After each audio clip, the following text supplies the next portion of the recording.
Feliz sábado para todos, bienvenidos a una nueva edición de este repaso semanal que estamos haciendo de un estudio bíblico, de un tema relacionado, en este caso, en este trimestre, al asunto del principio del carácter de Dios, a los fundamentos del carácter de Dios. Y en esta oportunidad vamos a estar repasando la lección número 8 titulado Jesús y la paga del pecado, pero no voy a estar solo, voy a estar acompañado de mi hermano, de mi amigo, Néstor. ¿Cómo andás, Néstor? Buenas noches. Bueno, esto va a ser grabado en la noche, Néstor, así que yo sé que no es de noche en este momento, pero para su momento lo van a entender. Buenas noches, mi hermano. Feliz sábado.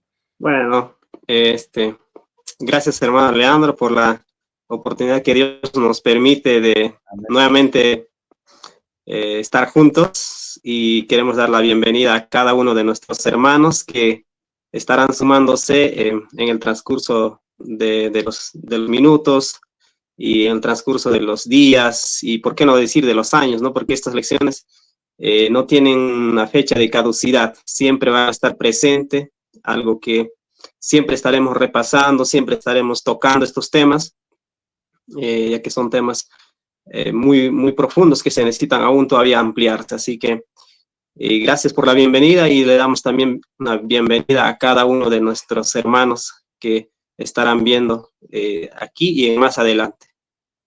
A ver, Néstor, es importante que recuerdes que son lecciones para años, días, meses, años, y sobre todo esta en particular, Néstor, que nos toca analizar, que tiene que ver con las consecuencias del pecado en el propio Jesús y que tanto nos ayudan a resolver la cuestión central, que es lo que produce el pecado en la vida del pecador, del impío, y cómo cómo la muerte de Jesús ejemplifica algo que hasta ese momento era incomprendido, no solamente por los hombres, sino por los ángeles. Así que hoy tenemos la posibilidad de poder analizar alguna de los elementos, y es una lección larga, pero es solamente un poco de lo mucho que hay, y los invitamos a todos aquellos que no tengan el material a descargarlo, a poder conseguirlo y a estudiarlo en la medida que ustedes puedan. No hace falta que sea en la misma fecha que nosotros, pero les recomendamos ahí tiemporeunión.com para poder descargarlo.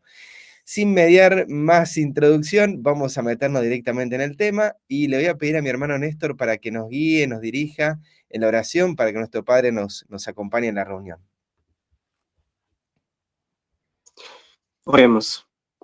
Querido Padre que moras en el cielo, es una alegría para nosotros, un privilegio, un honor, y acercarnos ante ti en esta hora para agradecerte por la vida que nos has otorgado, que nos otorgas y nos los darás siempre. Gracias por darnos también tu palabra, porque a través de ella podamos encontrar el camino por el cual podamos entender tus caminos. Padre, gracias por tu Hijo, gracias por habernos dado quien es nuestro hermano mayor, quien es el que nos muestra el camino por donde podemos andar. Gracias por tu Espíritu, a quien también nos concedes para que podamos ser enseñados por ti. Padre, en esta oportunidad te pido que nos guíes en estas lecciones que vamos a estar desarrollando. Te agradecemos en el nombre de Jesús. Amén. Amén. Y de esta manera, Néstor, nos vamos a meter directamente en la presentación de esta semana y quiero sacar ahí la barra abajo, así, ahí está, perfecto.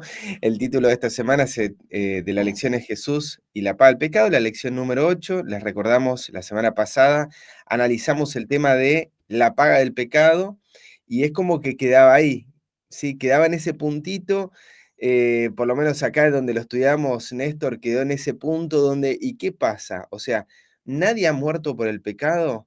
¿Cómo entendemos esto de que el pecado, la maldad mata al malo?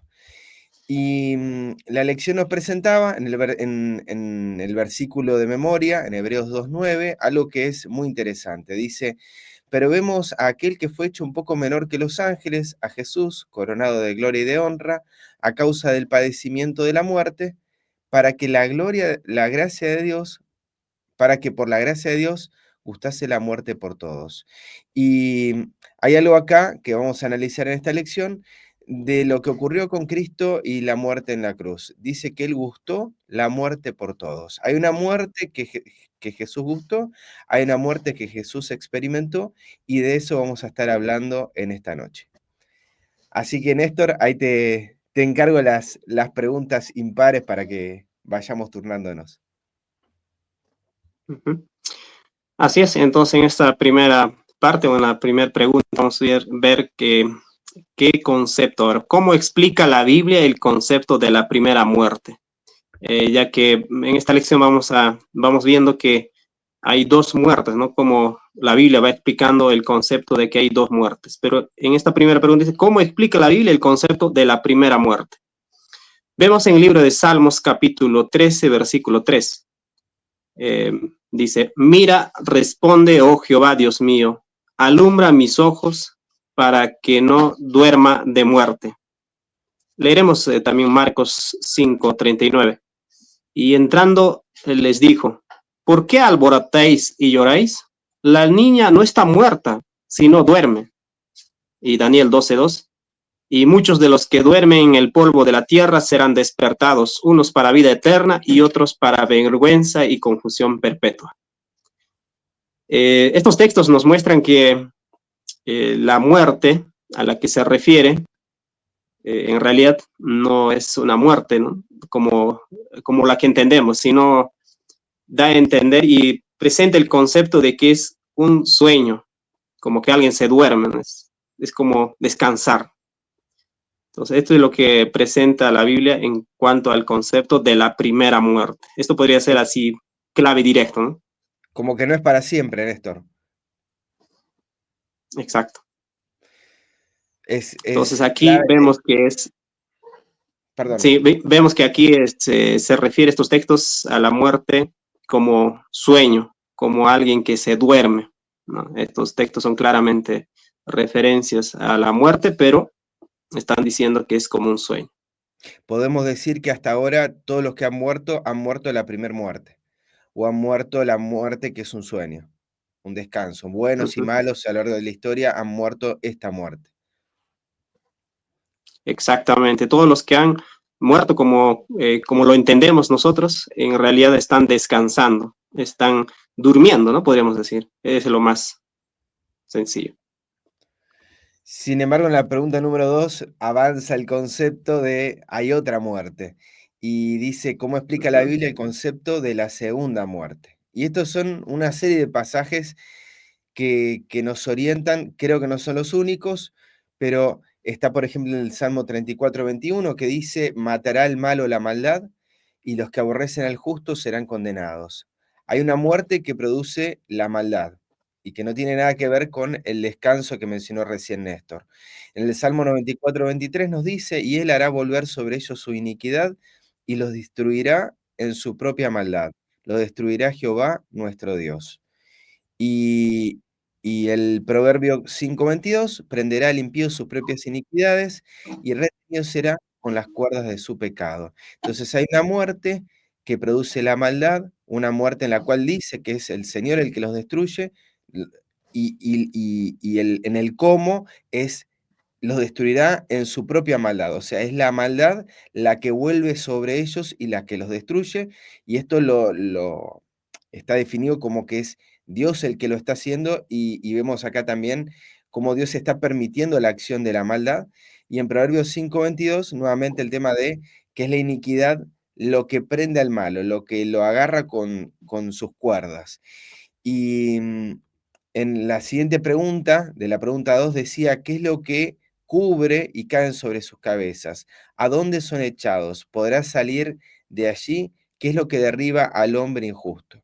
Y es como meternos un poquito más, yo sé que esto lo vimos la semana pasada, pero es meternos un poquito más en cuanto a los efectos del pecado en el hombre y cómo esto también se lo llama algo destructivo en relación al fuego. Dice, en cuanto a en cuanto a los que por todas partes me rodean, la maldad de sus propios labios cubrirá sus cabezas.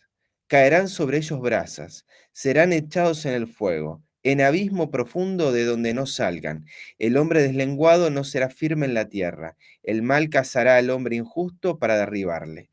Y las preguntas son claras en cómo entender la dirección de este pasaje. ¿Qué es lo que cubre y cae sobre sus cabezas? Es la maldad de sus propios labios. Y al caer la maldad de sus propios labios sobre su cabeza, dice que caen sobre ellos brasas, son echados en el fuego. ¿Sí? Es la maldad la que cae sobre ellos como brasas y es echado en el fuego. Y cuando dice que son echados en un abismo, en un lugar profundo donde no salgan, ¿quién es el que lo echa ahí? ¿Quién es el que lo derriba en lugar profundo? Dice, el mal cazará al hombre injusto para derribarle. Es el mal el que lo derriba y lo echa en este abismo profundo. Vemos acá que en la ecuación nunca aparece Dios, siempre es la maldad la que está produciendo ese efecto en el hombre. Y finaliza estas preguntas, la número 2, larga, decía, ¿hay algún ser humano que haya sufrido la segunda muerte? Y acá nos deja esta pregunta, ¿verdad? Porque es la pregunta que terminamos la semana pasada. Dice que la muerte y el Hades, en Apocalipsis 20, 14, 15, la muerte y el Hades fueron lanzados al lago de fuego. Esta es la muerte segunda, y el que no se halló inscrito en el libro de la vida fue lanzado al lago de fuego. Y la pregunta es, bueno, ¿qué es esta muerte segunda? Es la muerte donde la maldad ejecuta, ejecuta su acción sobre el hombre y lo derriba y lo envía al abismo, y donde la maldad hace que caigan sobre él brasas de fuego. ¿Hay alguien, hay algún ser humano que haya pasado por esto? Y la verdad que, como dijo Néstor en la pregunta uno, todos estamos pasando por la muerte primera, o sea, todos estamos descansando, salvo uno.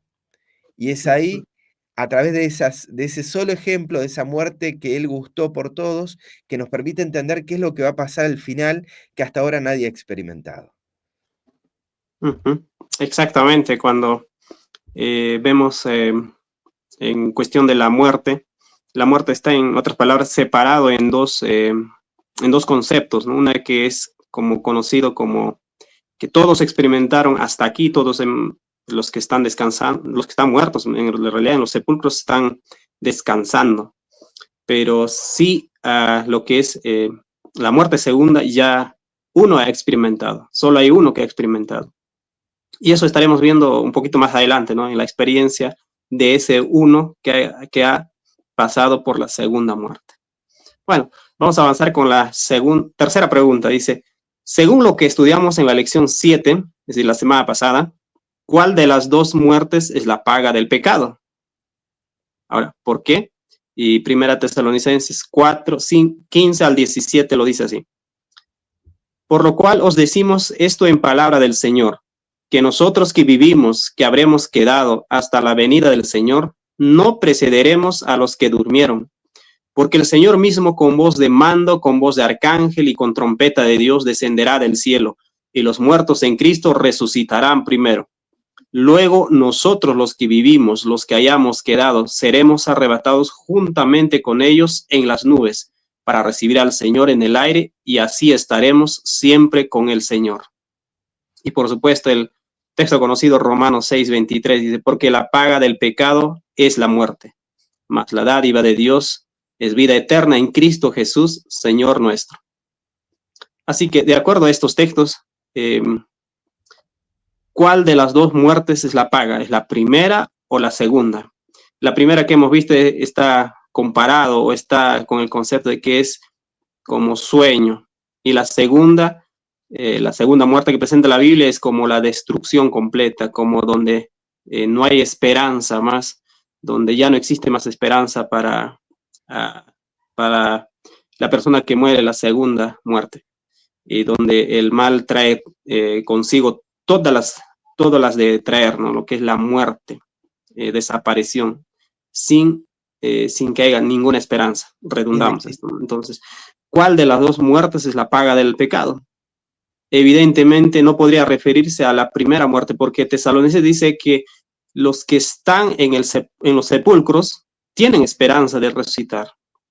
Hay una esperanza, todos los que están en los sepulcros, para ellos hay una esperanza.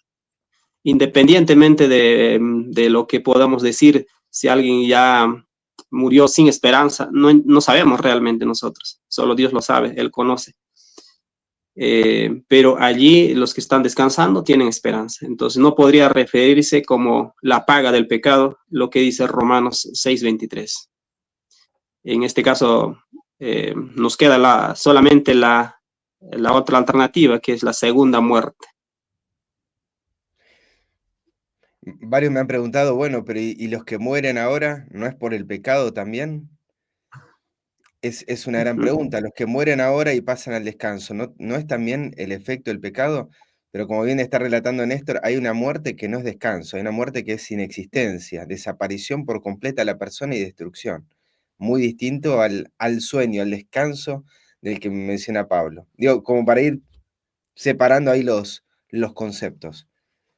Y hay una nota, Néstor, una nota extensa, larga, o en realidad Muy son bien. de 2 capítulos, Patriarcas y Profetas y el conflicto de los siglos. Sí, acá dice, nota 1.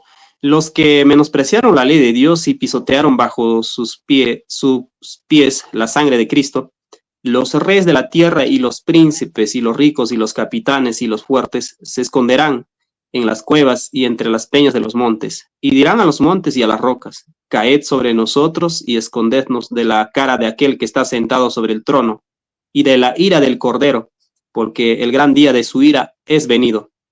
¿Y quién podrá estar firme?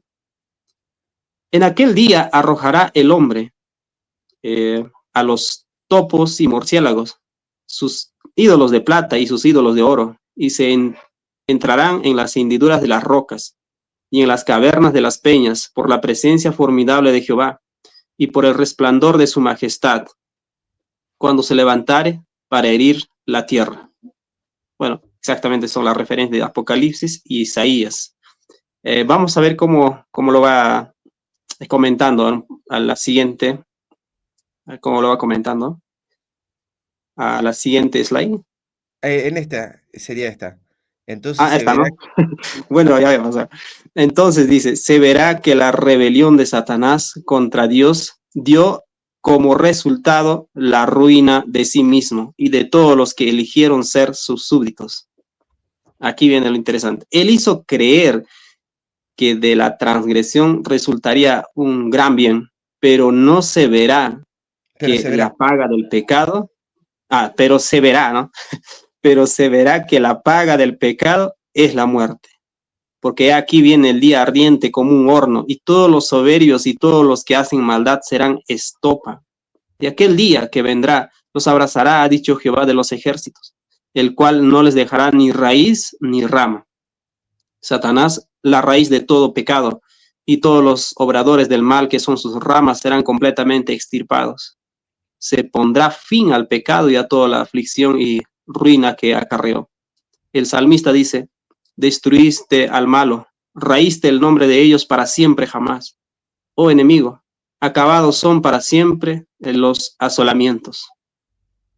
Bueno, vamos viendo acá que cuando se habla de la destrucción de los impíos o cómo es el resultado del pecado o la paga del pecado, dice especialmente allí en la parte, porque aquí viene el día ardiente como horno y todos los soberbios y todos los que hacen maldad serán estopa. No hay nadie que ha pasado todavía esa experiencia hasta ahorita. No hay nadie que ha desaparecido así por completo, así. Y creo que vamos a ver en las preguntas más adelante cómo es la experiencia de la segunda muerte, ya que la paga del pecado es la muerte y Y volvemos a repetir que todos los que están descansando o todos los que están en sepulcro no han experimentado esa experiencia que uno se ha experimentado. Entonces, en las siguientes preguntas vamos a verlo. Quisiera sumarte 2 comentarios a la cita que acabamos de leer. Una es de que los impíos, como dice la nota anterior, arrojan sus ídolos y se esconden. No pasa otra cosa. Jehová aparece nada más, pero no pasa otra cosa. Ellos se esconden. Y lo segundo es que Satanás lo que está haciendo creer hasta el día de hoy, y lo hará creer en el momento final, es que la transgresión resultaría un gran bien. Y volvemos a la mentira de Génesis 3. No moriréis. La transgresión no te mata, es otro el que te mata. Es la mentira de Satanás hasta el último momento, pero dice la sierva, pero se verá que la paga del pecado es muerte.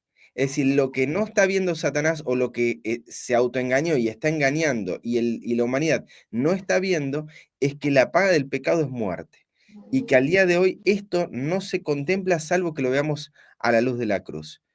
Y es lo que lo potencia hasta el último momento, es lo que lo lleva, lo impulsa a querer conquistar Jerusalén. Entiende de que la transgresión no lo va a matar, tiene que venir de otro. El castigo tiene que venir de Dios. Y ahí es donde entra el concepto de la justicia de Satanás, ¿no? Que implica castigo. Tiene que ir hasta el fondo de su mentira. Exacto. Bueno, aquí podemos resaltar, ahora vamos a ver rápidamente, a consecuencia del pecado de Adán, la muerte pasó a toda la raza humana. Todos descienden igualmente a la tumba y debido a la disposición del plan de salvación, todos saldrán de los sepulcros. Bueno, acaba haciendo la referencia a la primera muerte. Dice, ha de haber resurrección de los muertos, así de justos como de injustos. Bien, así que la pregunta que hacías hace un momento era, ¿y qué pasa con los que duermen o con los que han muerto sin haberse entregado a Jesús, sin haber reconocido en sus vidas la presencia de Dios?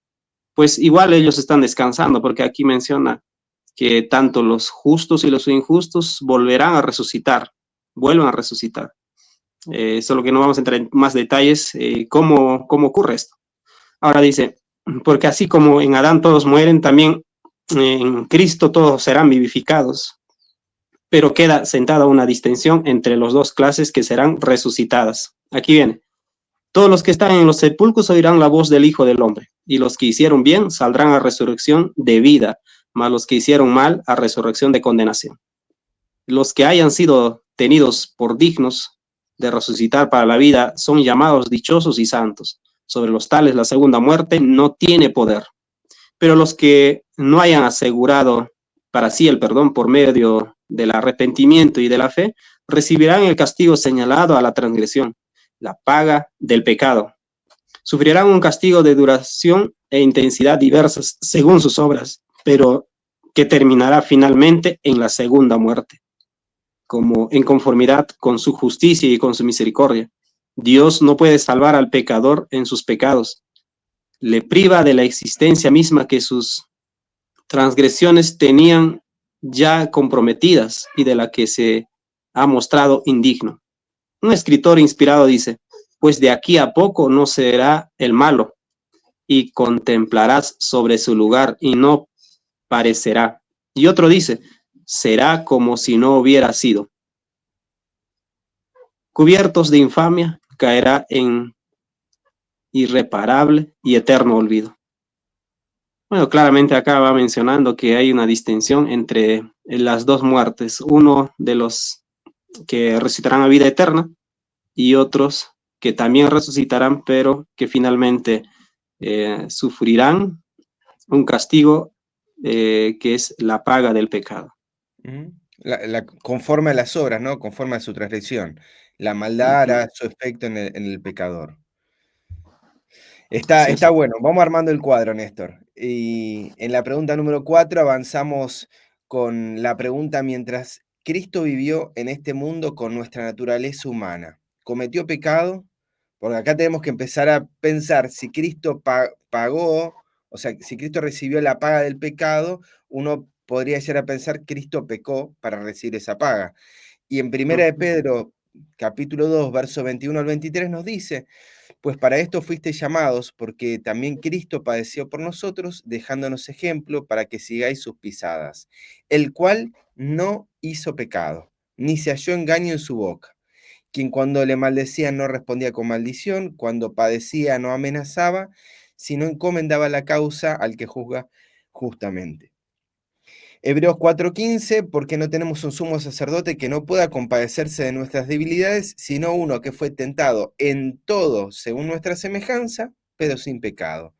Y a Isaías 53:9 dice, y se dispuso con los impíos su sepultura, mas con los ricos fue su muerte, aunque no hizo maldad, otras versiones dicen no hizo violencia, ni hubo engaño en su boca. Entonces, ¿Cristo cometió pecado? Hay tres referencias en la Biblia de tres autores distintos diciendo que no hubo engaño en su boca, no tuvo pecado, nunca hizo maldad, y esto empieza a, a- a colocarnos en otra pregunta. Entonces, si Cristo no hizo pecado, ¿qué es lo que lo llevó a pecar? ¿No? Pero por lo menos en principio La sabemos que muerte. Él no pecó. Ujú. Ahí está. Muy bien. Entonces, si Cristo no pecó, ¿y qué es lo que ocasionó la muerte? ¿Qué llevó Cristo sobre su cuerpo? Primera de Pedro 2:24 dice, quien llevó él mismo nuestros pecados en su cuerpo sobre el madero, para que nosotros, estando muertos a los pecados, vivamos a la justicia, y por cuya herida fuisteis sanados. Él llevó nuestros pecados. No, él no pecó, él no hizo ninguna maldad. Lo que llevó en la cruz, en el madero, es nuestros pecados. Ahora, esto, ¿qué le hicieron a Cristo? 1 Corintios 15:3. Porque primeramente os he enseñado lo que asimismo recibí, que Cristo murió por nuestros pecados, conforme a las Escrituras.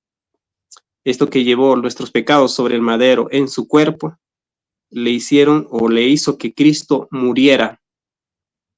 Ahora, un poco más, va a ir un poco más profundo lo que es la pregunta. ¿Y qué muerte padeció? Hebreos 9:2. Pero vemos a aquel que fue hecho un poco menor que los ángeles, a Jesús, coronado de gloria y de honra, a causa del padecimiento de la muerte, para que por la gracia de Dios gustase la muerte por todos. Evidentemente, aquí hace una referencia de la muerte segunda, porque menciona que él eh, gustó la muerte por todos. Gustó muerto por todos.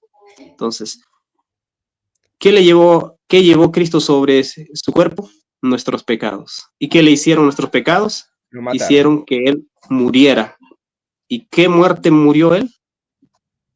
Pues murió indefectiblemente la segunda muerte. Implícitamente menciona aquí que murió o que gustó muerte por todos. Gustó una muerte que ninguno gustó hasta ahora, que es la muerte primera. Él gustó la muerte Exacto, segunda. exacto. Totalmente. Ajá. La semana pasada habíamos leído una cita de cómo los pecados, si nosotros los cargaríamos, nos aplastarían. El peso de nuestros pecados nos aplastarían. Cristo llevó el peso de nuestro pecado y ese pecado lo aplastó a él. Y es importante que Uh-huh. entendamos este punto para salir del concepto de esta justicia retributiva, ¿no? De que Cristo está pagando un pecado, ¿no? Los pecados lo mataron a Cristo. Nuestros pecados lo aplastaron a él. Exacto, exacto, exacto.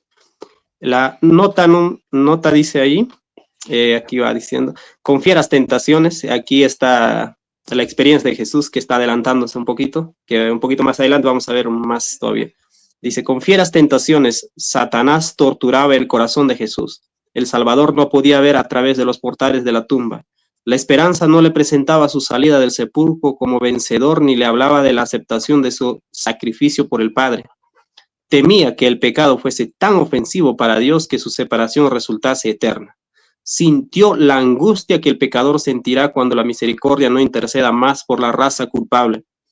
El sentido del pecado que atraía la ira del Padre sobre él como sustituto del hombre fue lo que hizo tan amarga la copa que bebía el Hijo de Dios y quebró su corazón.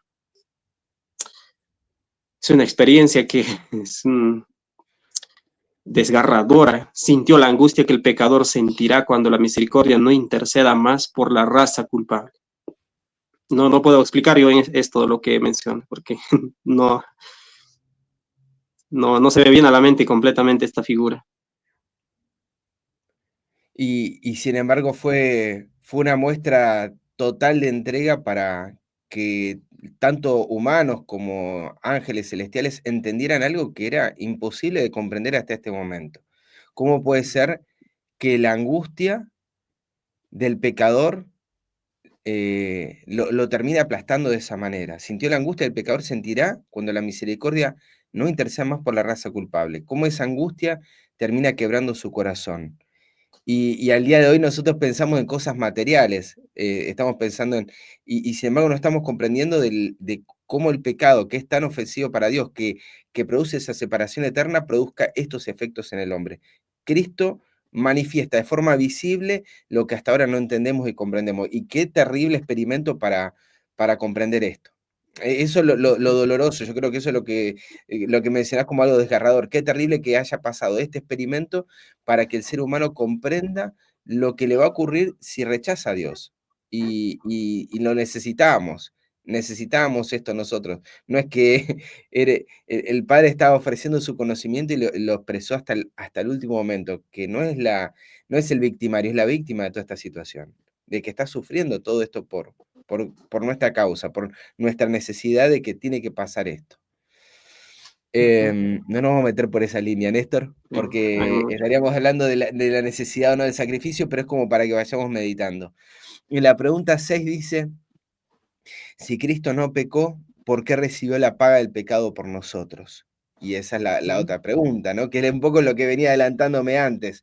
En Primera de Pedro, capítulo 3, verso 18 nos dice, porque también Cristo padeció una sola vez por los pecados, el justo por los injustos, para llevarnos a Dios, siendo a la verdad muerto en la carne, pero vivificado en espíritu. La cruz produce expiación en nosotros cuando nos conduce nuevamente a Cristo, cuando nos conduce nuevamente a Dios, nos reconcilia con Dios, cuando entendemos que estamos enemistados con Dios y que Dios está presentándose a través de su Hijo en una entrega total y plena por nosotros, presentando cómo es Él, cómo es su amor ágape por nosotros. En Tito 2.14 dice que se dio a sí mismo por nosotros para redimirnos de toda iniquidad y purificar para sí un pueblo propio, celoso de buenas obras.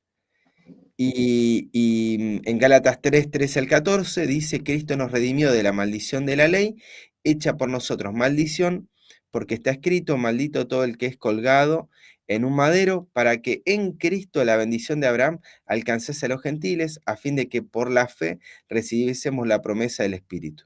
Entonces nos dice que Él recibió la paga del pecado por nosotros para llevarnos a Dios, para redimirnos, para purificarnos, para redimirnos de la maldición de la ley, de eso nos está redimiendo, y para que nosotros pudiésemos recibir la promesa del Espíritu, que tiene que ver con este proceso de purificación de su pueblo. Nosotros tenemos el concepto de que es Dios el que está necesitando eso porque está enemistado con nosotros. Cristo, por medio de la cruz, nos reconcilia con Él, nos redime de la maldición de la ley, o sea, de que nosotros vemos la ley como una maldición para nuestra vida, nosotros vemos el carácter de Dios como una maldición para nosotros, y en la medida que Él nos purifica, nos saca la venda que tenemos en los ojos, nos ayuda a ver a Dios verdaderamente como es Él, para recibir sus promesas, para recibir su espíritu y purificarnos a nosotros, dejar de enviar sangre al santuario celestial, seguir traspasando al Hijo de Dios y entender que Él desea todo lo contrario, no está esperando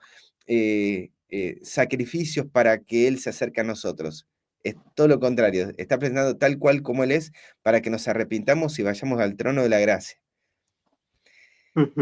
Exactamente. Ahí, en realidad, el pecado lo que hace es que se oscurezca nuestra mente acerca del carácter de nuestro Padre y hace que veamos completamente erróneo a lo que realmente es nuestro Padre. Entonces, para quitarnos este velo, para quitarnos de esta oscuridad de nuestra mente que hace el efecto del pecado, pues tenía que hacerlo. Cristo precisamente pagó ese pecado de la oscuridad que nos causa el pecado, de la confusión, y finalmente esto nos lleva como naturalmente a la muerte, porque creemos que Dios mata y finalmente esto nos tiene que quitarnos de nuestra mente. Tenía que hacerlo. ¿Qué Por fue lo eso, que si mató a Cristo no Cristo? pecó, ¿Dios lo mató? pues para Ahí, reconciliarnos con Dios de la enemistad que está en nuestros corazones, para abrir nuestra mente hacia, hacia el carácter de Dios, amén. hacia la mirada de Dios, porque cuando estamos llenos de pecado, vemos a Dios no como nuestro amigo ni nuestro padre, nada, mucho menos. Simplemente lo vemos como un enemigo. Entonces, pues era necesario por nuestra torpeza y nuestra oscuridad. Amén, amén, Néstor. Y la nota que aparece a colación de la pregunta número 6 dice, estaba sufriendo en lugar del hombre, como transgresor de la ley de su padre. Aquí estaba la escena de la tentación. La luz divina de Dios se alejaba de su visión y él pasaba a manos de los poderes de las tinieblas. En la agonía de su alma yacía postrado en la fría tierra, se daba cuenta del ceño fruncido de su padre. El cáliz del sufrimiento, el cáliz del sufrimiento, debe ser, en el cáliz del sufrimiento, Cristo había pasado de los labios del hombre culpable. Perdón, no, está perfecto. El cáliz del sufrimiento de Cristo había tomado de los labios del hombre culpable y se propuso beberlo él mismo y en su lugar dar al hombre el cáliz de la bendición. La ira que habría caído sobre el hombre caía ahora sobre Cristo. Y acá las escenas nos llevan a pensar lo que nosotros imaginamos respecto de cómo estaba Dios y de qué es lo que hizo Dios. Esto de se daba cuenta del ceño fruncido de su padre, y ya nos vamos a meter en qué es lo que ocurre con Cristo, cómo es que las maldades lo rodean al punto de decir Elí, Elí, lama sabactani, ¿no? O sea, Dios mío, ¿por qué me has desamparado? Reflejando cuál es también la condición humana cuando está en pecado, cómo ve a Dios distante, ve a Dios que lo está desamparando, independientemente de que también hay otra forma de ver ese pasaje, él está expresando esto y nosotros en nuestra condición pecadora vemos eso acerca de Dios, ¿no? Es Dios el que está hiriendo a Jesús, pero vemos acá que Cristo está recibiendo lo que nosotros debiéramos estar recibiendo, que es la consecuencia de nuestro pecado. Cristo está recibiendo la paga del pecado y nosotros simplemente estamos recibiendo un descanso. Cuando morimos es un descanso, es la muerte primera, no es la muerte segunda. Él nos está mostrando qué es lo que ocurre cuando rechazando a Dios, nosotros nos hacemos cargo de la transgresión. Nosotros cargamos y recibimos la paga, el salario que nos da el pecado. Totalmente. Bueno, buenísimo. Ahora, la séptima pregunta dice, ¿qué hizo Cristo por nosotros? ¿Y qué pensábamos nosotros de lo que Cristo padecía? Sin embargo, ¿qué era lo que realmente lo hería?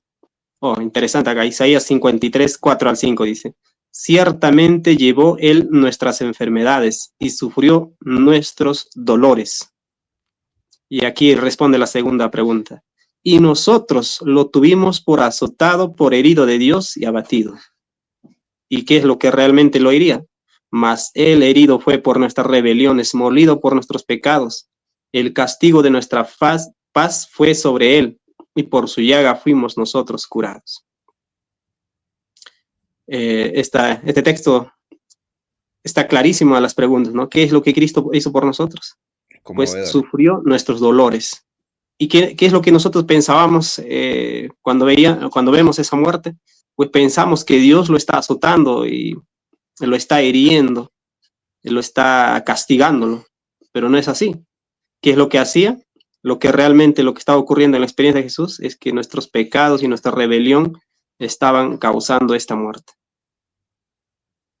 Es tremendo pensar, Néstor, cuando uno pasa por enfermedades, saber de qué las está llevando con nosotros, de que Él sufre nuestros dolores, de que hay citas que hablan acerca de que Él siente hasta nuestra fiebre. Cuando estamos engripados, Él las está sintiendo. Y cómo nosotros podemos llegar a pensar de que Dios nos está haciendo pagar algo, ¿no? Dios nos está haciendo castigo y no estamos viendo de qué las está llevando con nosotros. Y lo segundo que podríamos llegar a pensar es, bueno, Él las está llevando porque Dios está enojado con Cristo. Y sin embargo, ni siquiera esto, ¿no? O sea, estamos viendo de que tanto el Padre como el Hijo están instrumentando todo lo posible para que nosotros tengamos vida y no recibamos la paga del pecado. O sea, la enfermedad es una consecuencia del pecado y nosotros no la Ujú. recibimos única y exclusivamente porque nuestro Padre, por medio de su Hijo, están recibiendo todas estas heridas. Y de esa herida mana vida, ¿no? Él recibe el cáliz de la muerte, como decía la nota anterior, y nos da el cáliz de la vida a nosotros, el cáliz de la bendición. Es la ¿Qué, bendición. qué, qué transacción tan injusta podríamos pensar? Sin embargo, es el amor ágape que todo lo da por nosotros, que quiere crear amor constantemente por la criatura. Totalmente. Buenísimo. En la pregunta 8 vemos cómo se manifiesta la ira de Dios ante el pecado. Y esto ya lo vimos la semana pasada, así que lo voy a decir medio resumido, pero leyendo el versículo 18 y los siguientes nos da una idea. Dice, porque la ira de Dios se revela desde el cielo contra toda iniquidad e injusticia de los hombres que detienen con injusticia la verdad. Entonces nos va a presentar Pablo a partir del 18 cómo es que se manifiesta la ira de Dios.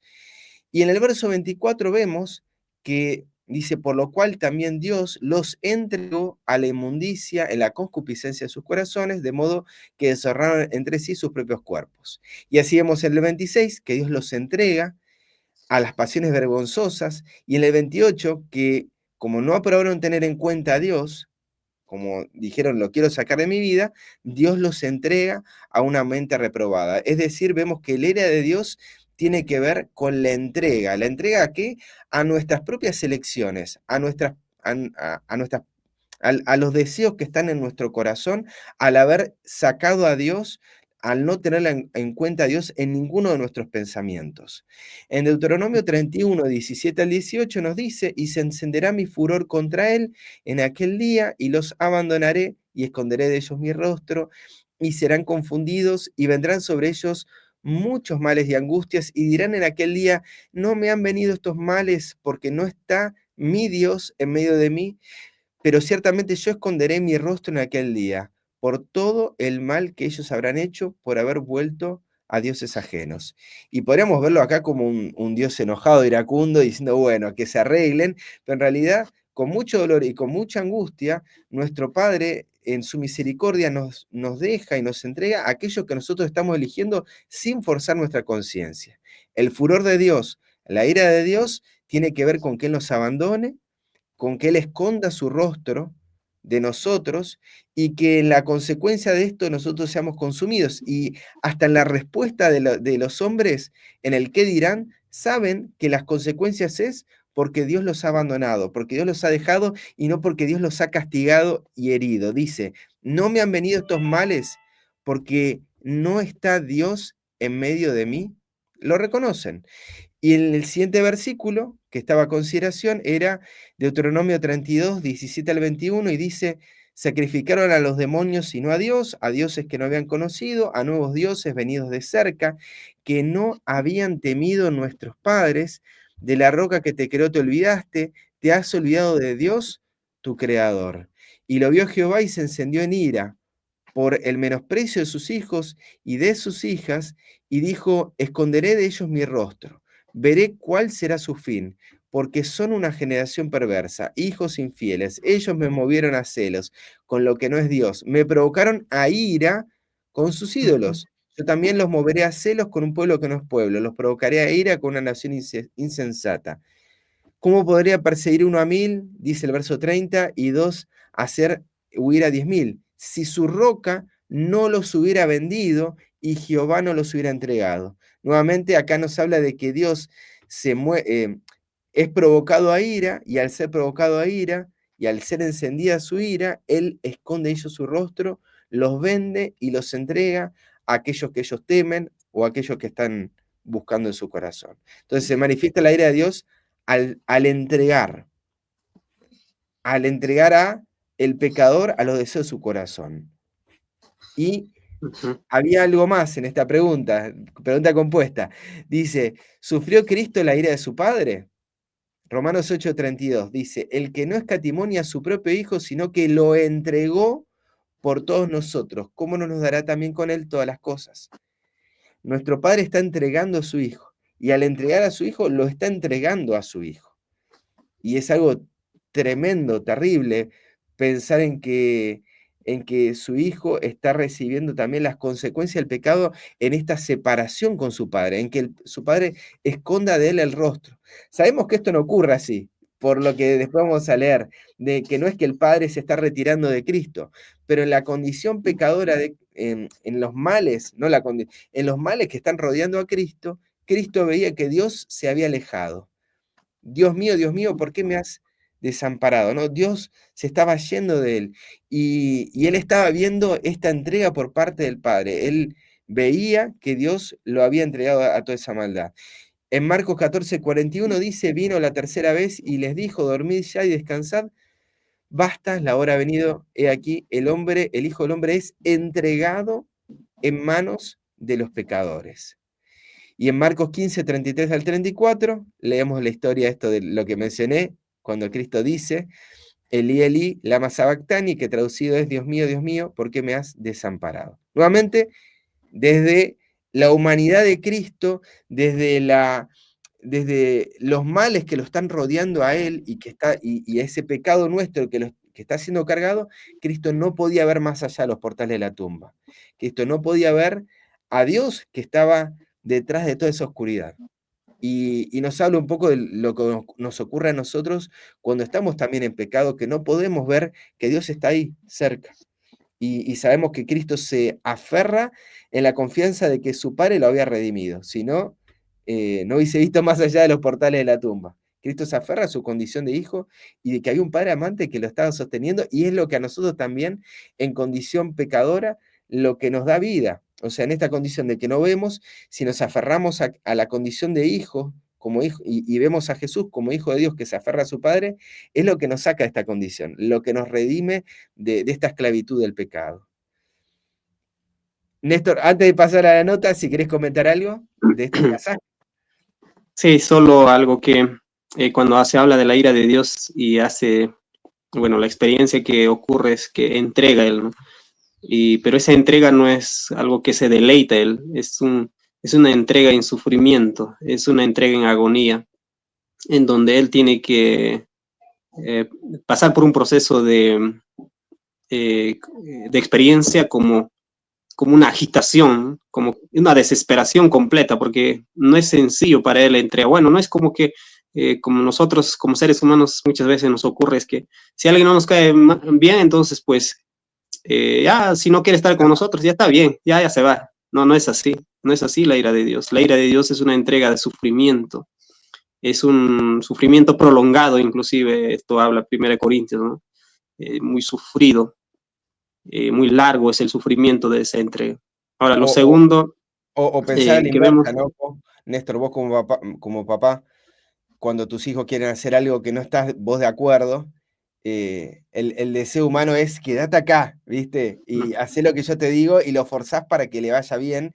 Y qué terrible el padre tener que dejarnos a nuestros deseos y a nuestros gustos sabiendo de que eso nos va a producir un gran mal. Digo, que padre está exactamente. dispuesto a eso también, ¿no? De aceptar de que sus hijos y produce un dolor en el corazón, sobre todo cuando, los hijos pasan a la adolescencia y crecen y quieren tomar sus decisiones, es un dolor grande en el corazón de los padres ver que sus hijos bueno, lo mismo le está pasando al Padre Celestial, por causa nuestra, porque nosotros entendemos que eran así las cosas. Y lo segundo es que la experiencia de Cristo en la cruz, recibiendo la ira de su Padre, es la experiencia de un hombre que está llevando el pecado.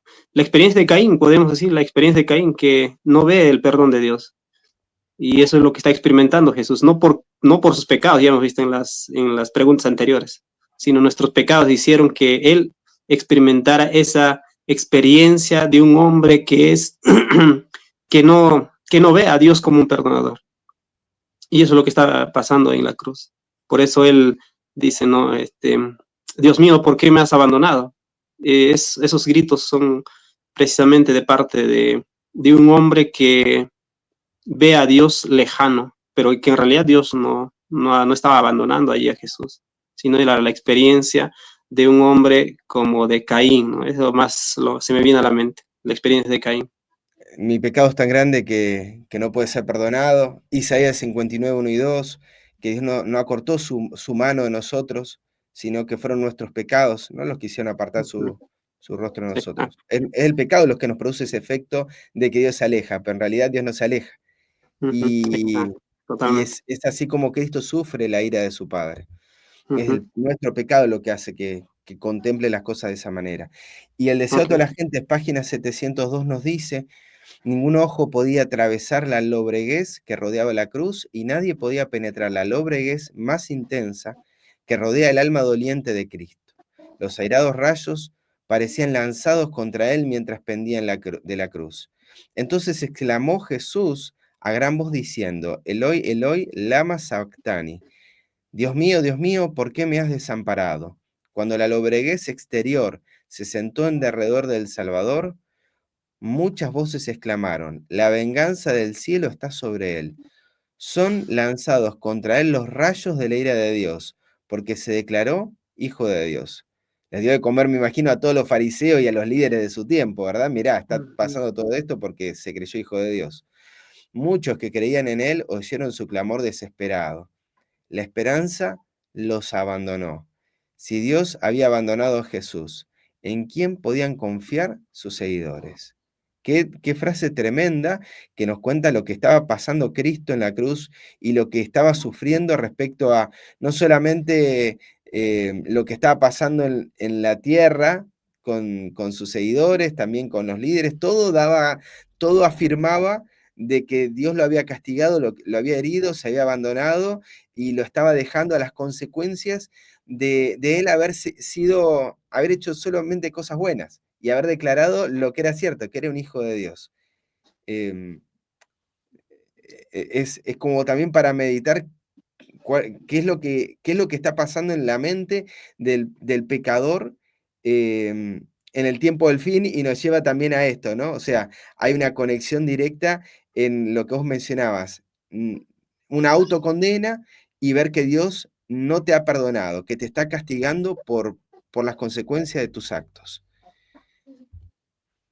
ujú, Perdón, otra cita, hay varias.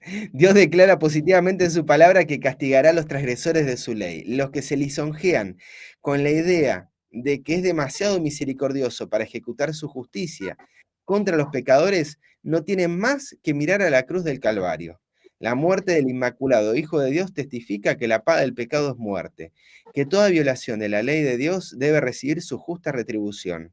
Cristo era sin pecado, se hizo pecado a causa del hombre, cargó con la culpabilidad de la transgresión y sufrió tanto cuando su padre apartó su faz de él, que su corazón fue destrozado y su vida aniquilada. Y esta cita va a colación de otras, me imagino, donde dice que el hombre no hubiese sido justo al ahogar a una persona, pero Dios ahogó al vasto justo, que nosotros debemos considerar de que Dios hace justicia y una cosa y la otra, poner esas citas en relación también con estas, ¿sí? Hay varias citas donde habla de que Dios es un Dios justo y lo que hace tiene que ver con que no es solamente misericordia, sino justicia. Hay una cuestión ahí que el ser humano tiende a separar una de la otra y vemos en la cruz la unión de la justicia y la misericordia de Dios. Dios declara que va a castigar al transgresor. ¿Cómo es que Él declara que Él castiga al transgresor? Miremos a la cruz. ¿Qué vemos en la cruz? Al Hijo de Dios recibiendo la paga del pecado.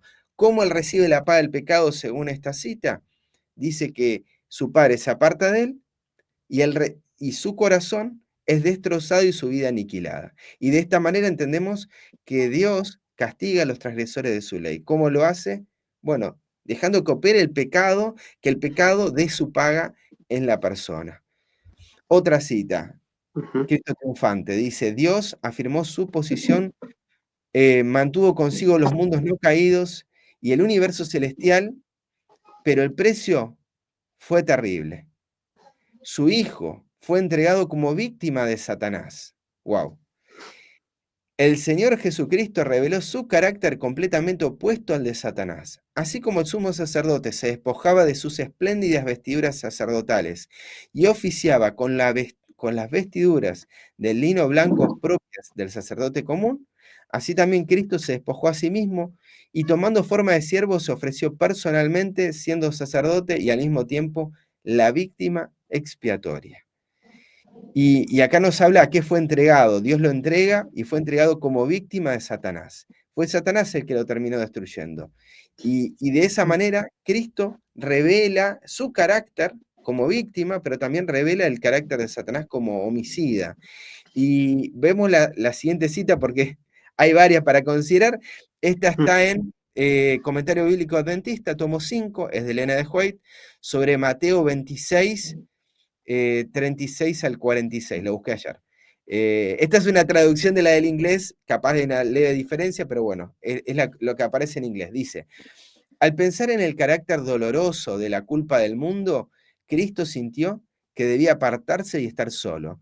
Las huestes de las tinieblas están ahí para hacer que el pecado parezca tan extenso, profundo y horrible como sea posible. En su odio a Dios, al falsificar su carácter, al manifestar irreverencia, desprecio y odio hacia las leyes de su gobierno, Satanás había hecho que la iniquidad llegara hasta los cielos y su propósito era aumentar la iniquidad a proporciones tan grandes que haría que la expiación pareciera imposible, de modo que el Hijo de Dios, que trató de salvar a un mundo perdido, fuera aplastado bajo la maldición del pecado.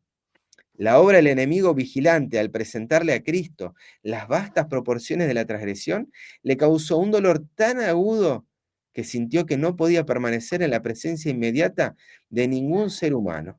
No podía soportar que ni siquiera sus discípulos fueran testigos de su agonía al contemplar la aflicción del mundo. Incluso sus amigos más amados no deben estar en su compañía. La espada de la justicia fue desenvainada, y la ira de Dios contra la iniquidad descansó sobre el sustituto del hombre, Jesucristo, el unigénito del Padre. Y es una cita que si no entendemos los conceptos de ira de Dios, si no entendemos los conceptos de expiación, de justicia, se nos hace un poco complicado entender y ver a Dios como alguien eh, que estaba tiernamente en el cuidado y que estaba viendo que era la maldad lo que le estaba produciendo ese efecto en Cristo y no la, y no el descargo de toda su ira como un Zeus tirando rayos y fuego sobre su hijo, ¿no? Que es lo que comúnmente nosotros vemos respecto a Dios. Dios está irado, está enfurecido, su ceño está fruncido y viene a atacar a su hijo porque alguien tiene que buscar.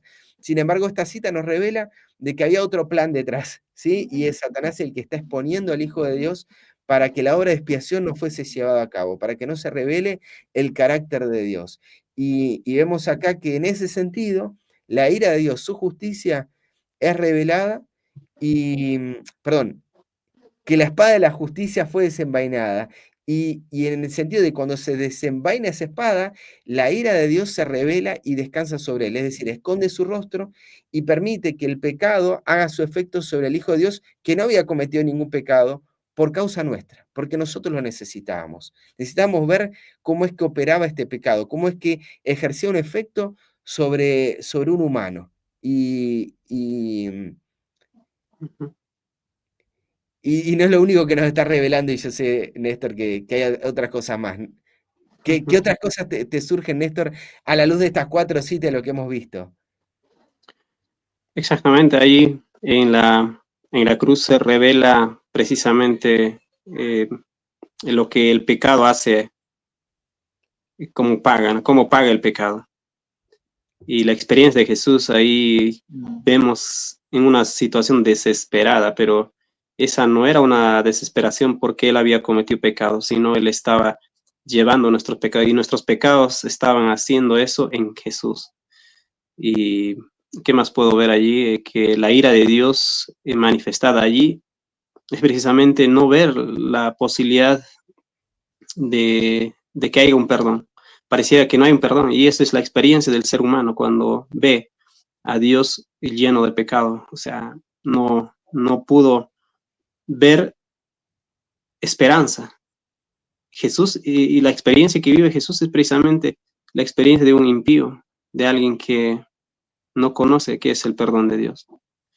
Se ve como en un estado de esclavitud, y eso es lo que hace el pecado, y eso no hemos visto todavía hasta ahora esa experiencia. Solo uno ha podido palparlo, uno que ha podido pasar esa experiencia, y ese es Jesús.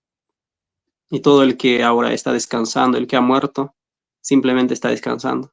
Habrá una resurrección, y, y lo que es una resurrección tanto de los justos y los impíos, pero no podemos ver allí que Dios descargó toda su ira, nada de eso, sino es el pecado lo que causó en la muerte de Cristo. Y es Satanás el que está falsificando el carácter de Dios, es Satanás el que está echando toda esa iniquidad sobre Cristo en ese contexto, y es también el que lo hace sobre nosotros, que hace que no permitamos descansar en el carácter misericordioso de un Padre que nos perdona. O sea, hoy, al día de hoy también estamos nosotros en estas mismas luchas y enfrentando las mismas condiciones, eh, en relación a esto, y sin embargo podemos ver en Cristo qué es lo que ocurre, llegado al extremo, qué es lo que ocurre cuando el alma se separa completamente de Dios y recibe estas consecuencias. Em, eh, Ujú, qué maravilloso poder hoy poder contar con este discernimiento respecto a nuestro Padre, porque es un remedio ujú, para el alma, es un remedio ujú, que nos da paz, nos da tranquilidad al corazón saber de que Él continuamente nos perdona, de que está ahí dispuesto a recibirnos constantemente al día de hoy. Y, y ujú, es una gran mochila que nos saca de la espalda que hemos recibido nosotros por años y años de haber escuchado falsamente cómo es este Dios, ¿no? Pero estaba allí en la Escritura. ujú. Exactamente. Pregunta 9 dice, ¿por qué motivo Cristo decidió llevar nuestros pecados y sufrir la muerte que a nosotros nos correspondía? Aquí Romanos 5 6 al 11 dice, porque Cristo cuando éramos aún débiles a su tiempo murió por los impíos. Ciertamente apenas morirá uno por los justos. Con todo pudiera ser que alguno osara morir por el bueno. Mas Dios muestra su amor para con nosotros en que siendo aún pecadores, Cristo murió por nosotros. Pues mucho más estando y ya justificado en su sangre, por él seremos salvos de la ira. Porque si siendo enemigos fuimos reconciliados con Dios por la muerte de su Hijo, mucho más estando reconciliados seremos salvos por su vida. Y no solo esto, sino que también nos gloriamos en Dios por el Señor nuestro Jesucristo, por quien hemos recibido ahora la reconciliación. Y 2 Corintios 5:21, al que no es conoció pecado por nosotros, lo hizo pecado para que nosotros fuésemos hechos justicia de Dios en él. ¿Cuál era el motivo por el que Cristo llevó nuestros pecados? Es precisamente allí vemos que necesitábamos nosotros ser reconciliados con nuestro Padre. Había una enemistad, y esto tenía que motivarlo porque no había otra manera de alcanzar al ser humano. Tenía que llevar nuestros pecados. Aquí el pecado que es de odio, de asesinato contra el Hijo de Dios, pues él tuvo que llevar precisamente ese pecado. Además, el principal motivo que llevó fue el amor ágape, mas Dios muestra su amor para con nosotros, en que siendo aún pecadores, Él no necesitó que hagamos algún esfuerzo para poder reconocer nuestros pecados y que esto moviera a Dios. Bueno, mis hijos están reconociendo que han pecado, así que ahora pues hagamos el sacrificio, ¿no? Fue antes para que nos diéramos cuenta que necesitábamos una reconciliación. Él nos estaba viendo, ¿no? Débiles, pecadores, Ujú, enemigos, y que todo eso iba a traer sobre nosotros la ira de Dios. O sea, que todo eso iba a traer sobre nosotros pensar de que Dios no nos perdonaba, que Dios ujú, deseaba nuestro castigo por las consecuencias de nuestros actos. Y es ahí donde tienen que intervenir. Lo vemos eso en Génesis 3, cuando dice que puso enemistad entre ujú, la serpiente, entre la mujer y la serpiente, ¿no? Y lo que tiene que hacer Dios es intervenir porque fuimos engañados con ujú. respecto al pecado. Exacto. Hay una nota ahí también, está en Dice, el Exegesis de la fíjate lo que página 700, ¿no? Cristo era el príncipe de los dolientes, pero su sufrimiento provenía del sentimiento de la malignidad del pecado, el conocimiento de que por la familiaridad con el mal, el hombre se había vuelto ciego a su enormidad. Cristo vio cuán terrible es el dominio del pecado sobre el corazón humano y cuán pocos estarían dispuestos a desligarse de su poder. Sabía que sin la ayuda de Dios la humanidad tendría que perecer y vio a las multitudes perecer teniendo a su alcance eh, y vio a las multitudes perecer teniendo a su alcance ayuda abundante. Cristo vio cuán terrible es el dominio del pecado sobre el corazón humano. ¿Y cuál es ese dominio del pecado? Es que el hombre se había vuelto ciego a su enormidad. Wow, Es qué tremendo, tremendo cita esto. es tremendo. Estamos ciegos con respecto al pecado. No lo Sí. ponemos en la ecuación de cómo es destruido el pecador, no lo ponemos. O sea, ¿es Dios quien nos da vida o Dios quien nos la quita? No vemos el pecado no está. Ujú, Y ujú, lo que tiene que hacer Cristo es intervenir porque estamos ciegos, porque somos débiles, porque vemos a Dios como un enemigo, porque somos pecadores y el pecado nos está nublando la vista. No concebimos que nuestra maldad pueda producirnos un efecto en nosotros. Que lo que hacemos, que lo que nosotros vamos sembrando, que lo que la carne siembra, va a cosechar en corrupción. No lo estamos ujú. viendo eso. Exacto. Y perdón, y no es un tema nuestro solamente, los ángeles también están pasando por lo mismo.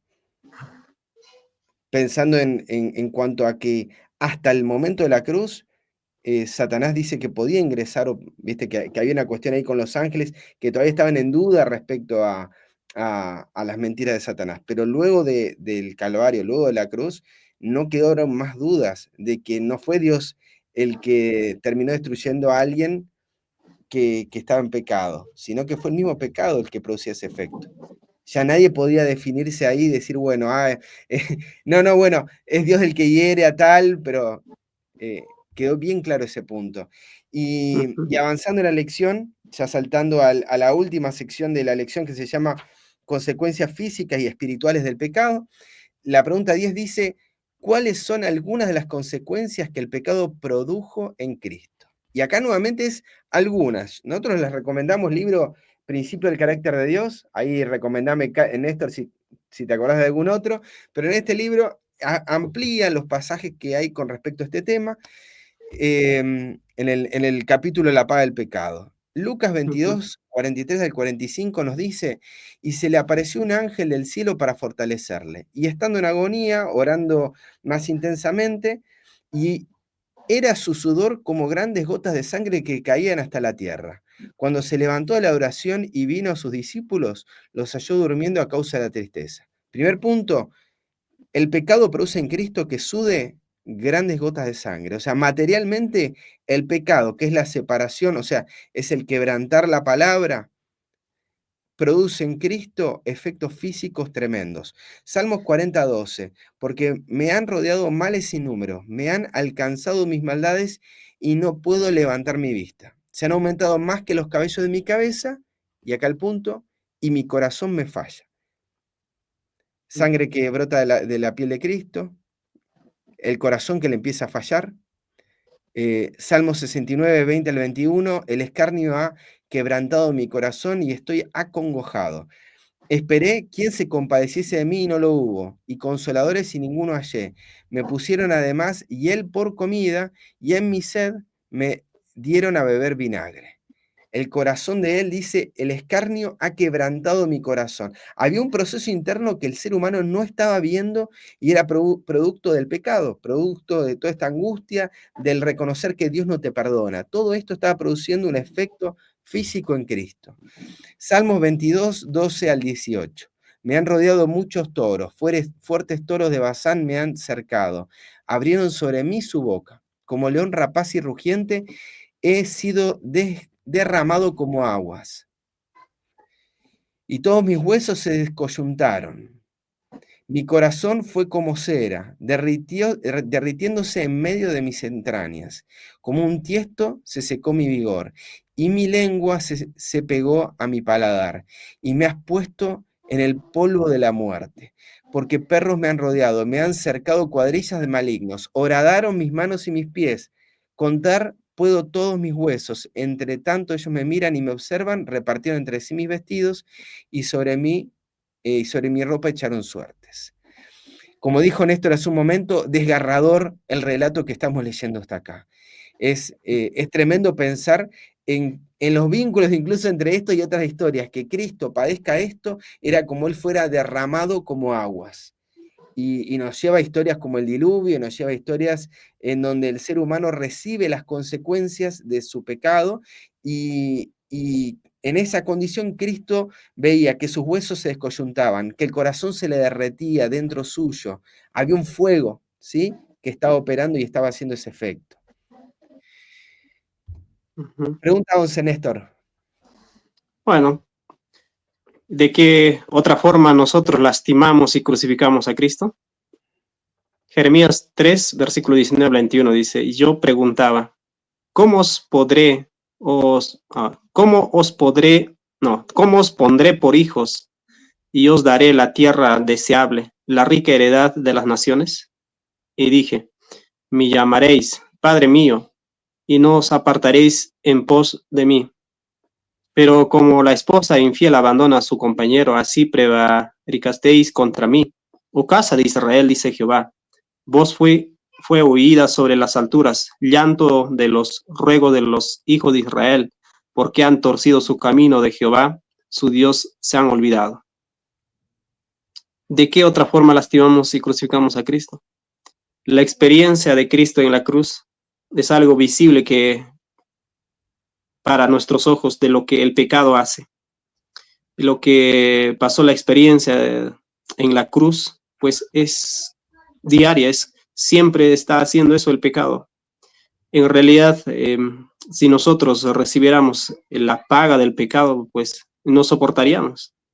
Hay alguien que tiene que estar padeciendo la paga del pecado, un constante sufrimiento, un constante sacrificio, agonía, y esto es en la vida de Jesús. Y lo que vimos y lo que se ha manifestado en la raza humana hace 2000 años atrás, pues fue revelado precisamente aquello que nuestros ojos no pueden percibir, lo que hace el pecado a nuestra vista física, no puede, ni nosotros podemos entender con nuestra mente, porque estamos ciegos a lo que el pecado trae como consigo la paga. Y en Cristo eso es lo que se ha manifestado hace 2000 años atrás. Y Pensaba, perdón, Néstor. sí, ya, terminé. No No, te preocupes. pensaba en lo que vimos la semana pasada en Isaías, capítulo 53, que le leímos hoy también, del 4 al 5, que Él carga nuestras enfermedades. Ujú, Y la enfermedad es producto del pecado. Él recibe nuestros dolores y dice que por su llaga nosotros somos curados. Es nuestro pecado el que lo está hiriendo y nosotros recibimos la curación, pero no de algo del pasado, es en cada momento que está ocurriendo esto en nuestra experiencia, Cristo lo está recibiendo y es por eso que nosotros no recibimos la paga de ese pecado. Nosotros no ujú, recibimos ese ay, como dice Proverbios 23, acerca del que toma vino y es mordido por la serpiente. ¿Por qué? Después en la referencia al 23:35 de Proverbios, dice que el borracho se levanta al otro día y ve que no tiene esas heridas, porque es que cuando nosotros pecamos no recibimos la herida del pecado. Hay alguien que hoy está recibiendo nuestra herida. Cada vez que nosotros pecamos, Él está sufriendo las consecuencias de lo que nosotros estamos pasando. Y de ujú, esa manera también lo estamos lastimando y lo estamos crucificando y exponiendo nuevamente a vituperio, ujú, constantemente. Y me gustaría que hagan este sencillo ejemplo. Isaías 53 dice, y fue herido.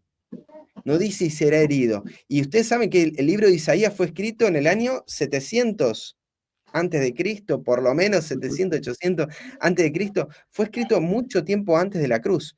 Cristo ya estaba siendo herido en los tiempos de Isaías.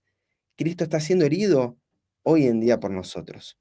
ujú, Y nuevamente la experiencia que lo que estamos viendo físicamente, visiblemente, de su corazón que se le derrite, que se le quebranta, es el dolor que produce nuestro pecado en el corazón de Dios, del cual la cruz es un débil reflejo. ujú. Exactamente. Buenísimo. Uh, acá, Sí, quedó este larga la es, cita. Capaz la parte en negrita, pero a en ver, realidad está buena toda, Néstor, pero como bueno, acá por cuestiones de está tiempo, esta es la cita Es sermones y Ah, sermons and talks, ¿no? ah, Es ok. como, sí.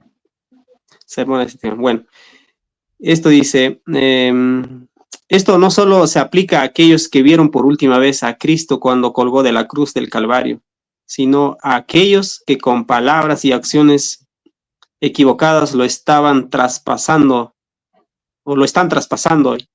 Diariamente sufre las agonías de la crucifixión. Bueno, no sé si podría leer más porque hasta ella lo dice casi todo. Sí, sí, Diariamente sufre las agonías de la crucifixión. y que en la medida que dice que nuestras disposiciones naturales deban ser suavizadas y sometidas por su gracia, entonces no lo crucificaremos continuamente. O sea, Ujú, continuamente lo estamos crucificando, pero si nuestras exacto. disposiciones son suavizadas, dejaremos de crucificarlo. Ujú. Y recordemos Y, esto, Néstor, de que el santuario está recibiendo la sangre, está recibiendo también está recibiendo esas manchas constantemente por la muerte de ese cordero que está siendo inmolado. Y la ujú. manera en que se produce esa purificación es cuando se deja de crucificar al cordero, cuando se deja de traspasar ese, pensando en el proceso expiatorio. Sí, sí, sí, sí, exactamente. Dice él, la última parte aquí, entonces no lo crucificaremos continuamente. ¿Cuándo? Eh, bueno, eh, a ver, bueno, dice, tenemos un Salvador que ha vivido una vida perfecta en esta tierra. Él es nuestro ejemplo. Él dio su vida por nuestra redención. Si en esta vida lo seguimos haciendo su voluntad en todas las cosas, en la vida futura viviremos con Él para siempre. Eh, la única manera como podemos hacer que Él sufra y continúe siendo crucificado precisamente es pues que aceptemos el regalo de que somos sus hijos. Una vez que llegamos a entender que somos sus hijos, entonces veremos a Él como un padre.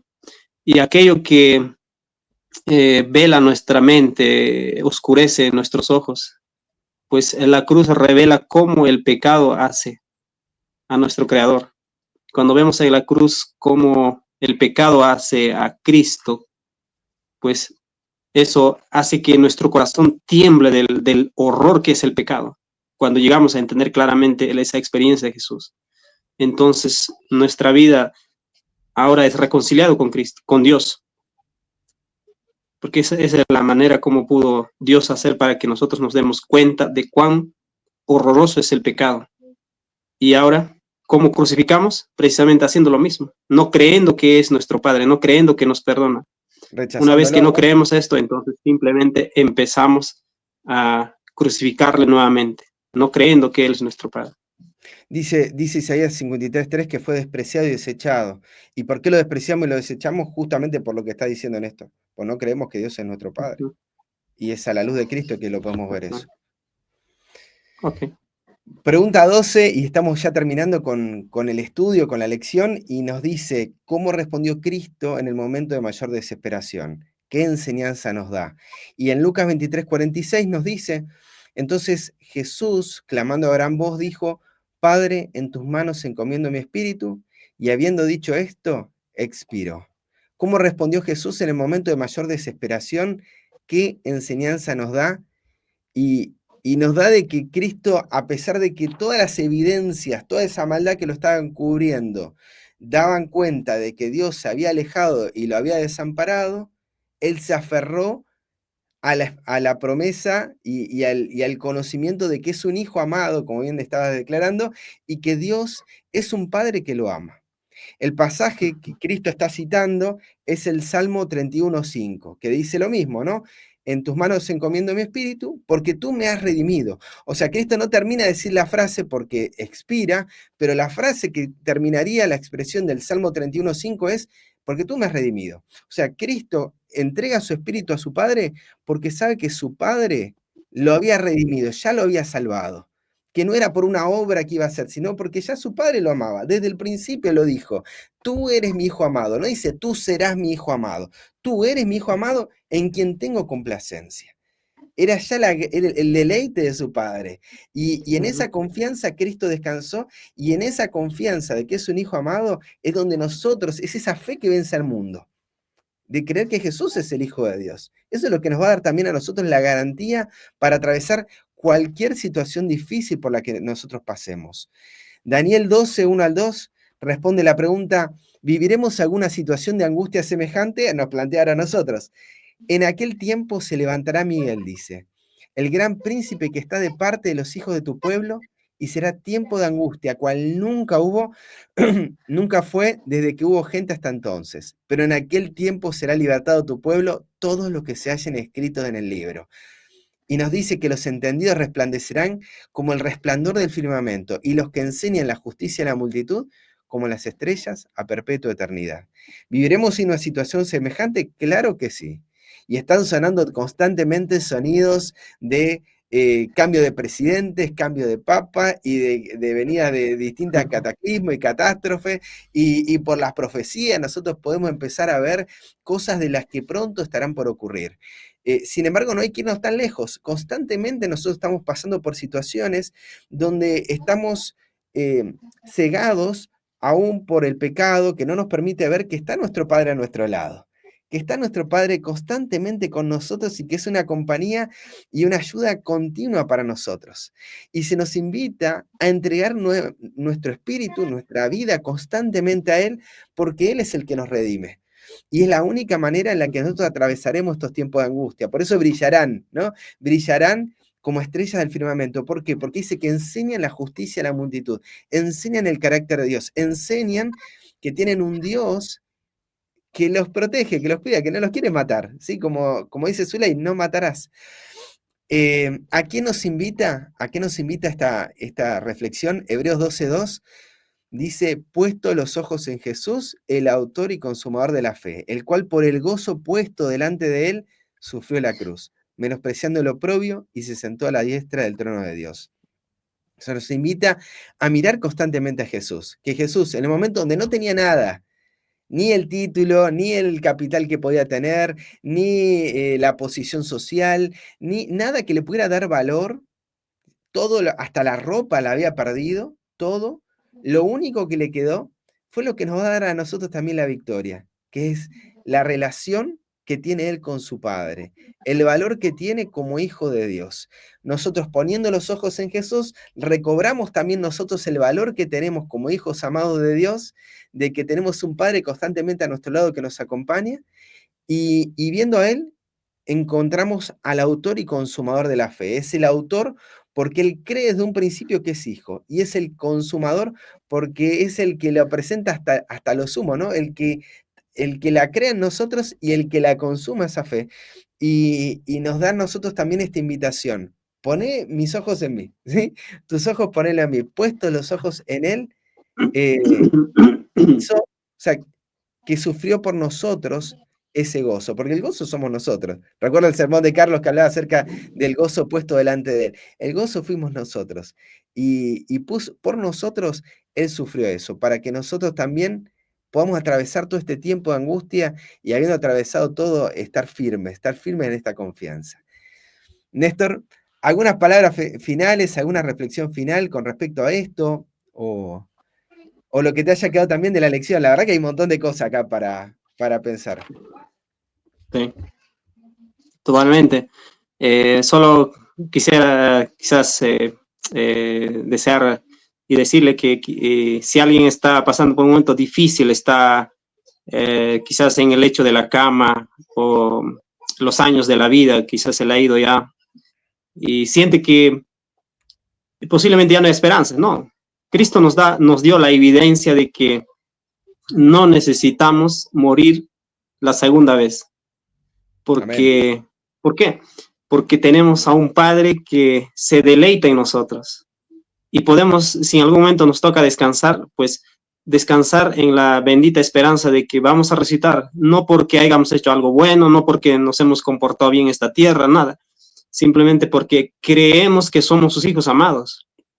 En Cristo nos ha dado esa promesa completa, se nos ha dado la evidencia de que Él nos ama realmente y podemos Amén. descansar tranquilos porque no hay necesidad de participar de la segunda muerte, no hay más necesidad, no hay Mientras más hablaba, necesidad y amén, podemos consolarnos con esa seguridad de que hay un Padre que realmente nos ama, tenemos un amén, Padre que se deleita en nosotros.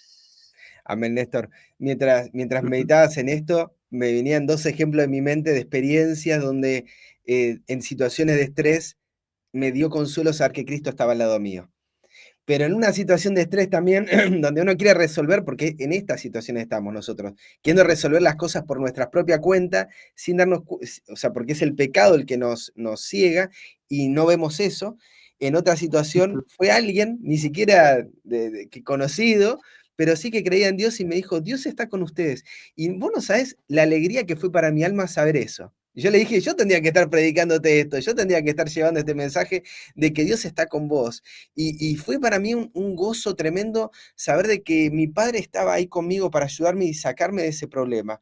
Y lo pienso en el sentido de que haya sido un gozo para vos esta lección, pero también qué gozo es poder llevar esto a aquellos que hoy están pasando por, como decís, alguna situación tal vez de estar enfermo en la cama, o quién sabe también qué situación de angustia, y saber de que la religión de Cristo es un remedio para el alma. Poner los ojos en Cristo es un remedio para el corazón. Y me quedo con esas palabras, Néstor.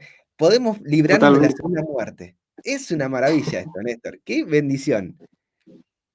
Amén. Amén, amén. Bueno, Néstor, un placer haber compartido esta lección con vos. Queremos invitar a todos. La verdad que se nos hizo un poquito larga la lección, era así, pero también la queremos disfrutar. Así que gracias por habernos acompañado hasta este momento.